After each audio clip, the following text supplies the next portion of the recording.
सावन के इस भीगते 28वें दिन हर सू सब्ज रुत जोबन पर है।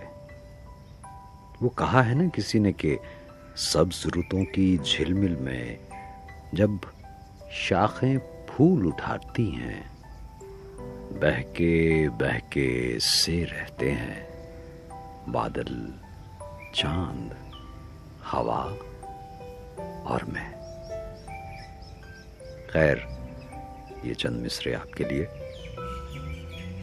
ये तेरा जिक्र है या इत्र है, जब जब करता हूं महकता हूं, बहकता हूं, चहकता हूं, शोलों की तरह खुशबुओं में दहकता हूं, बहकता हूं, महकता हूं।